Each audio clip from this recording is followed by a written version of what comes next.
आरएसपीआई info capsule सुनने वाले सभी श्रोताओं को रिंकी का नमस्कार। हाजिर हूं मैं लेकर क्या आप जानते हैं।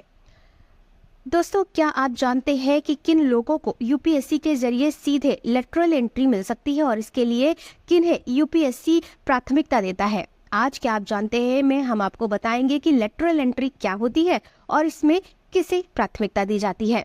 आपको बता दें कि यूपीएससी ने 7 अगस्त को एक विज्ञापन जारी करते हुए 45 ज्वाइंट सेक्रेटरी, डिप्टी सेक्रेटरी और डायरेक्टर लेवल की भर्तियां निकाली थीं। लेकिन सरकार के इस फैसले पर जमकर सियासी बवाल मचा हुआ था। कांग्रेस समेत ज्यादातर विपक्षी दलों ने आरोप लगाया था कि सरकार आरक्षण पर चोट कर रही है। इतना ही नहीं, एनडीए के घटक दलों ने भी फैसले की आलोचना की थी, जिसके बाद केंद्र सरकार ने लेटरल एंट्री के विज्ञापन पर रोक लगा दी थी। इस मामले को लेकर कार्मिक मंत्री ने यूपीएससी चेयरमैन को पत्र लिखा है।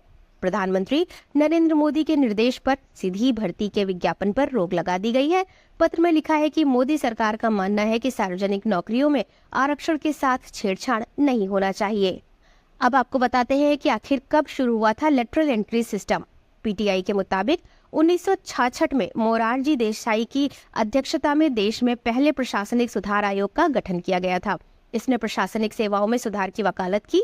मोरारजी देसाई ने इस बात पर जोर दिया था कि सिविल सेवाओं में विशेष स्किल वाले लोगों की जरूरत है। वो मार्च 1977 और जुलाई 1979 के बीच देश के प्रधानमंत्री भी रहे थे। हालांकि जब मोरारजी ने स्किल वाले लोगों की जरूरत पर जोर दिया था, उस समय लेटरल एंट्री जैसी कोई बात नहीं थी। हालांकि फिर 4 दशक बाद कांग्रेस के नेतृत्व वाली संयुक्त प्रगतिशील गठबंधन यानी यूपीए की सरकार में लेटरल एंट्री की अवधारणा पहली बार लाई गई।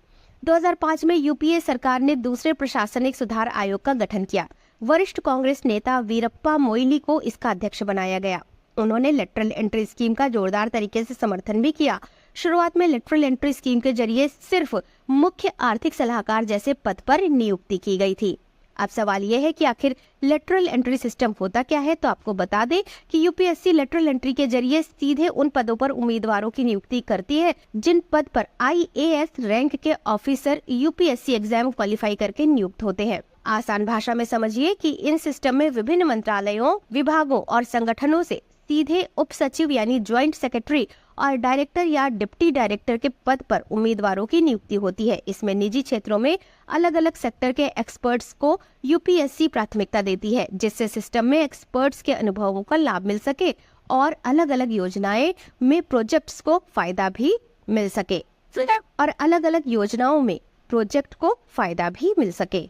तो ये था हमारा आज का क्या आप जानते हैं। फिर होगी आपसे मुलाकात ऐसे ही रोचक तथ्यों के साथ। सुनते रहिए आरएसपीआई इन्फो कैप्सूल। नमस्कार।